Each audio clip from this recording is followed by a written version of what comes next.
دیکھتی آنکھوں سنتے کانوں کو میری طرف سے السلام علیکم ناظرین، آج ہم بات کریں گے سلطنت عثمانیہ کے بانی عثمان غازی کے بارے میں۔ 656 ہجری بمطابق 1258 کو ارطغرل غازی کے ہاں ایک بیٹا پیدا ہوا۔ والدین نے اس کا نام عثمان رکھا۔ اسی عثمان کی طرف عثمانی سلطنت منسوب کی جاتی ہے۔ یہ اسی سال کی بات ہے جس سال ہلاکو خان کی قیادت میں منگولوں نے عباسی خلافت کے دارالحکومت بغداد پر حملہ کیا۔ منگولوں نے بچے بوڑھے کسی کو نہ بخشا۔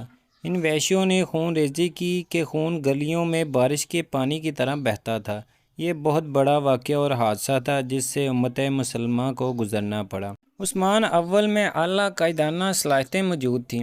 جب بازنطینیوں نے بورسا، مادانوس، ادرا، قسطلہ وغیرہ کے نصرانی امراء کو 1301 میں دولت عثمانیہ کے عثمان غازی کے خلاف جنگ لڑنے کے لیے ایک صلیبی معاہدہ تشکیل دینے کی دعوت دی اور نصرانیوں نے اس دعوت پر لبیک کہا، تو عثمان اپنی فوجوں کو لے کر آگے بڑھا، خود جنگوں میں گھس گیا اور صلیبی فوجوں کو تتر بتر کر دیا۔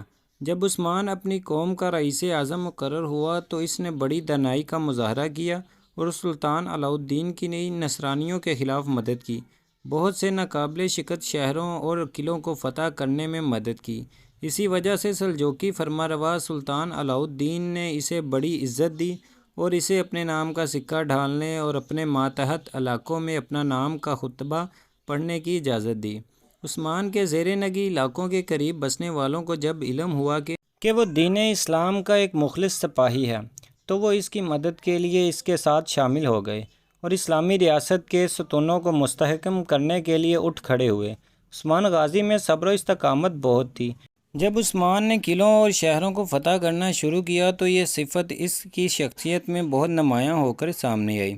1308 میں اس نے قطع، لفقہ، آک حصار اور کوج حصار کے قلعے فتح کیے۔ 1313 میں کبو، یکجا، تراکلو اور تقرر بکاری وغیرہ کے قلعے فتح کیے۔ انہی فتوحات نے بروسا شہر کی فتح کو آسان بنا دیا، حالانکہ یہ ایک مشکل ترین معرکہ تھا۔ کئی سال تک عثمان اور امیر شہر اقرینوس کے درمیان سخت معرکے ہوئے، لیکن آخر کار نصرانی سپہ سالار کو سر جھکانا پڑا اور شہر عثمان کے حوالے کرنا پڑا۔ بروسا کے سپہ سالار نے اسلام قبول کر لیا اور سلطان نے اسے بیگ کا لقب دیا اور وہ بعد میں دولت عثمانیہ کے معروف سپہ سالاروں میں شامل ہوا۔ بہت سی اسلامی جماعتیں اس سلطنت میں شامل ہوئیں، جن میں جماعت غازیۂ روم یعنی رومی غازی، یہ وہ اسلامی جماعت ہے جو حدود روم پر نظر رکھتی تھی۔ اسی طرح جماعت الاخیان جو کہ مخیر حضرات کی تھی اور مسلمانوں کی مالی مدد کرتی تھی، اور ایک جماعت حاجیات روم تھی یعنی حجاج ارض روم۔ اس جماعت کا کام اسلامی شعور کی بیداری تھی۔ عثمان غازی نے 2 شادیاں کیں، ایک بالا خاتون سے اور ایک ملعون خاتون سے، جس میں سے اس کے 2 بیٹے تھے، ایک کا نام اورحان غازی تھا اور دوسرے کا نام علاؤ الدین تھا، جن میں بڑا بیٹا اورحان غازی جو کہ ملعون خاتون سے تھا وہ عثمان غازی کا جانشین بنا۔ عثمان غازی نے اپنے بیٹے اورحان غازی کو مرتے وقت یہ وصیت کی، بیٹے میں اللہ کی بارگاہ میں جا رہا ہوں، مجھے آپ پر فخر ہے کہ آپ رعایا کے ساتھ عدل کریں گے اور وہ راہ خدا میں جہاد کریں گے۔ عثمان اول جب دولت عثمانیہ کو چھوڑ کے واصل بحق ہوئے تو اس کا رقبہ 16,000 مربع کلومیٹر تھا۔ اس دور میں 2 اہم شہر ازنیک اور بورسا جو بازنطینی سلطنت میں بڑی اہمیت رکھتے تھے فتح ہوئے۔